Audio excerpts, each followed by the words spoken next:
Pemirsa, Anda kembali menyaksikan Nusantara Economic Updates dalam segmen Business Bites.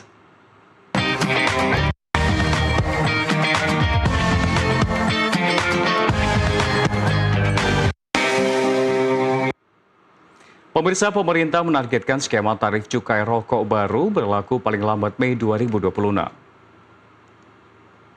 Kementerian Keuangan tengah merampungkan penambahan satu lapisan tarif cukai hasil tembakau atau CHT. Kebijakan ini ditargetkan berlaku paling lambat Mei 2026. Tentunya hal ini sebagai upaya menekan peredaran rokok ilegal dan pemerintah juga menyiapkan mekanisme transisi agar pelaku usaha ilegal dapat beralih ke sektor formal. Namun jika tidak dimanfaatkan, penertiban akan dilakukan secara tegas dan saat ini struktur cukai rokok terdiri dari berbagai kelompok dan lapisan dan penambahan tarif baru diharapkan memberikan kepastian usaha dan pemerintah juga menyatakan proyeksi tambahan penerimaan negara masih akan dievaluasi dalam 1 hingga 2 bulan setelah implementasinya.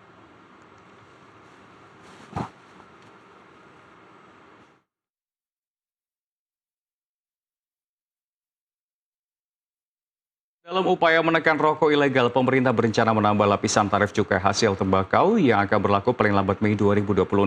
Namun kebijakan ini menimbulkan sejumlah pertanyaan. Apakah penambahan layer justru membuat struktur cukai semakin kompleks dan kurang efektif menekan konsumsi? Lalu seberapa besar dampaknya terhadap kesehatan masyarakat dan penerimaan negara? Untuk membahasnya, kita sudah bersama dengan Ketua Pusat Kajian Jaminan Sosial Universitas Indonesia, Aryana Satria. Selamat pagi, Pak Aryana. Selamat pagi, Mas Rian. Iya, terima kasih sudah bergabung bersama kami. Ini menjadi sebuah informasi yang sangat menarik karena kan dikatakan bahwa Mei nanti akan ada satu layer lagi nih untuk cukai sendiri diberlakukan. Lalu sebelumnya pun kita melihat bahwa, koreksi saya jika salah, ada 8 layer atau tier yang berlaku untuk cukai Indonesia saat ini. Itu seperti apa, Pak, jika dibandingkan dengan negara lain? Karena ketika kita menerapkan cukai ini kan sebetulnya cita-citanya ada 2. Yang pertama adalah untuk meningkatkan pendapatan bagi negara dan di sisi lain pun juga ini untuk menekan konsumsi di masyarakat sebetulnya. Tapi implementasinya apakah berhasil untuk di kedua sisi? Mengingat Anda kan sebagai sosok yang aktif soal riset dari dampak ekonomi kesehatan dan juga yang mencoba mencegah stunting ini, Pak. Ya, baik. Terima kasih, Mas. Jadi memang cukai rokok ini seperti undang-undang yang cukai memang ditujukan untuk mengendalikan konsumsi rokok. Kemudian kenapa kok harus dikendalikan? Harus diawasi juga konsumsi dan peredarannya karena memang ini dapat menimbulkan akibat negatif. Nah, jadi memang di sini kalau kita melihat riwayatnya memang tahun 2010 itu masih ada 19 layer, kemudian berkurang menjadi 18 layer, menjadi 15 layer, di tahun 2018 tinggal 10 layer, dan di 2022 menjadi tinggal 8 layer begitu. Nah, memang kalau kita melihat kelihatannya memang dari 19 di tahun 2010 dengan sekarang sudah separuhnya begitu. Tapi apakah memang seperti itu? Ternyata praktik-praktik baik di negara-negara lain yang sukses untuk menurunkan konsumsi rokok itu memang 8 itu masih dianggap terlalu banyak. Terlalu banyak itu karena jadi ada banyak layernya, jadi variasinya bisa macam-macam. Nah, ini menjadikan ada celah-celahnya. Misalnya katakanlah untuk tidak mencapai di layer yang atas, dia akan produksi mungkin 1 batang saja, udah tidak usah masuk ke layer yang atas. Begitu. Nah, ini menjadi hal yang dilema begitu ya.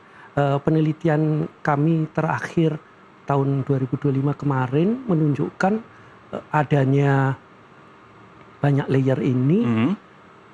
Kan memang kemarin sesudah COVID, kemudian adanya penurunan perlambatan ekonomi, ini memang ada gejala namanya down trading. Down trading itu jadi orang cari rokok yang lebih murah. Switching jadinya ya. Switching. Bukan vanish, bukan menghilang, ya, tapi malah jadi beralih. Betul.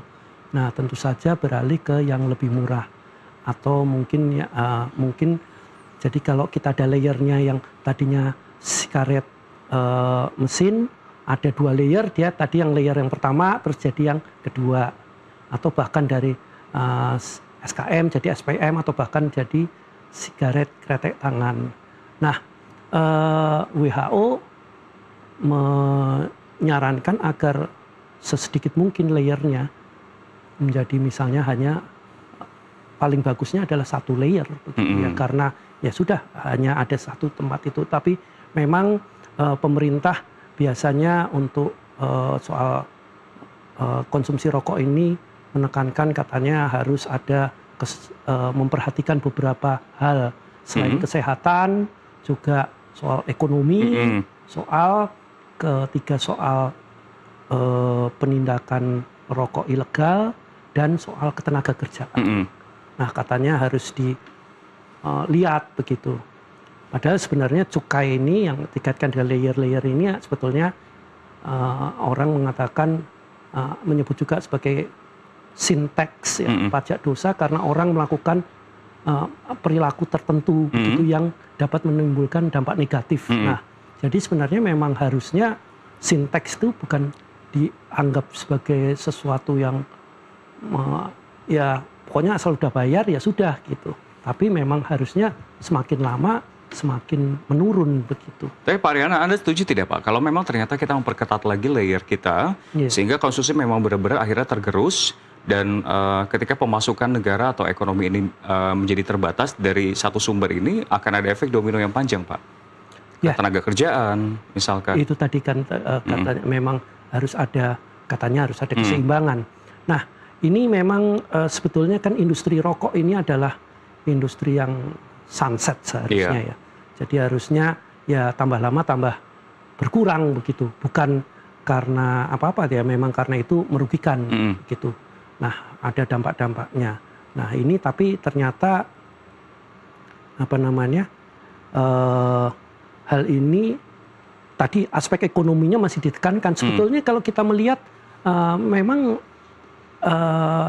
ada 3 tahun yang lalu sekitar 218 triliun, kemudian turun jadi 213, tapi tahun 2024 itu naik lagi menjadi 215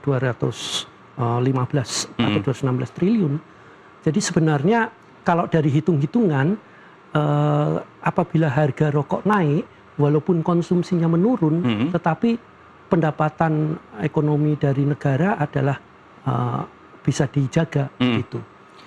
Iya Pak. Iya, silakan Pak. Nah, ini juga soal ketenaga kerjaan, karena ini adalah sebetulnya suatu industri yang menurun, maka seharusnya sudah dipersiapkan pula oleh pemerintah jalan untuk transfer atau alih dari industri ini ke industri lain. Walaupun ya memang kalau dilihat dari triliunnya memang cukup besar begitu. Tapi seharusnya pemerintah mempersiapkan itu. Ya. Dan ketika kita memang coba fokus untuk mengejar bonus demografi 2045, harusnya pun kita bukan hanya menyasar stuntingnya saja dengan pengembangan MBG, tapi kita juga harus fokus terhadap kualitas manusia, ya salah satu dampak kesehatan dari kebijakan rokok ini ya menurut pandangan Bapak sendiri. Betul, ya. Dan mungkin usai jeda nanti saya ingin bertanya lebih lanjut kepada Pak Ariana terkait dengan kelas mana saja Pak yang paling terdampak terkait dengan hal atau kebijakan ini, tentunya dengan berbagai layer, harganya semakin murah, apakah memang kelas menengah ke bawah masih lebih banyak mengkonsumsi, atau ada beberapa kategori-kategori lain yang memang sudah akhirnya beralih dari kegiatan merokok ini? Selengkapnya usai jeda, tetaplah bersama kami.